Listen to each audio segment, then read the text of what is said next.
Joining me now from South Florida, America's best-known political consultant and former advisor and campaign manager for Bill Clinton, Dick Morris.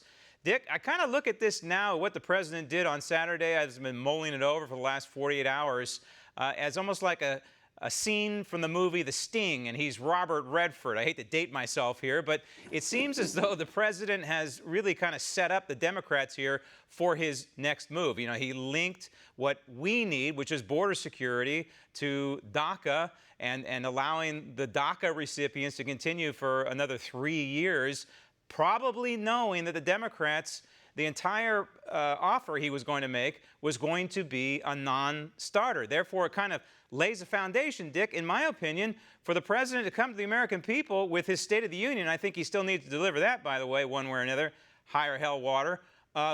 He needs to come before the American people and say, look, I've made my best deal. I've laid it all on the table. I've given the Democrats what they want. I'm going to have to declare a state of emergency. If that's the case, I would have to say to the President of the United States, well played. Yeah, I think that's a good point. I think we have to understand that when Trump makes that offer, it's not an offer to entice the Democrats. It's their worst nightmare. Because the secret of the Democratic Party is that they want illegal immigrants to vote, but not to work.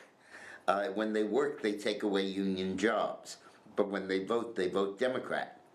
And the millions of people that are thronging over the border, or trying to, aren't doing so they can vote.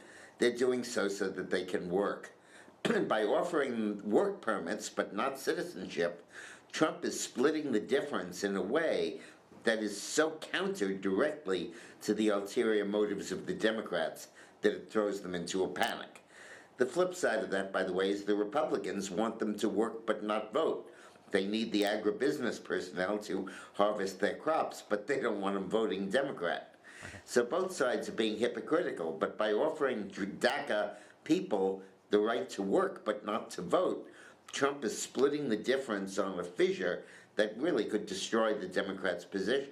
And I think it's a smart move for Mitch McConnell if he's going to do this. We understand that he is. He's going to put together some sort of legislation that packages what Donald Trump is offering and then puts it out for a vote. And so the American people have, at least the Senate, on record, Democrats and Republicans, whether they support a move like this, where essentially you would have border security in exchange for DACA. I personally, I'm not an amnesty person, but I think, but Dick, I think from a political perspective, this works. But also from a political perspective, the Democrat position confounds me, to be honest with you, how they think they're going to win this one. Because they're saying essentially, hey, we don't like your deal, but we're also not going to go to the bargaining table, and the only way we're going to talk is if you reopen government. If that's not pure politics, what is? Yeah, well, that's a very brittle position, and one that will hurt them if the public believes they're not negotiating or that they're refusing to negotiate. My solution here is very simple. I think Donald Trump should say, I want $5 billion for the wall, you want 1.6. Let's split the difference at 3.3. We're not going to build this wall in a day. Rome wasn't built in a day. We're going to build it over 8 years. And there's already 200 miles of wall, and I want to add 500, and you've agreed to add 200. So let's add 350. And we'll come back next year for the other half of the loaf.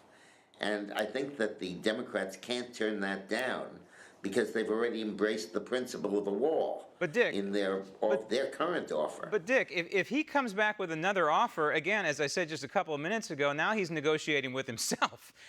We all know, we've all purchased cars, we've purchased houses over our lifetime. Yeah. You don't want to be negotiating against yourself. Yeah, but he'll occupy it. Right now, before this happened, he was taking a position that was unpopular. He was blamed for the shutdown. Now he's managed to flip it so that both sides share the blame. If he makes a reasonable offer, which his base will accept, they'll take 200 miles of fencing and then another 200 and 200 till it's built, and which the Democrats can't really turn down. At this point, it will work against the Democrats and really force them off their position. Want to see more videos like this?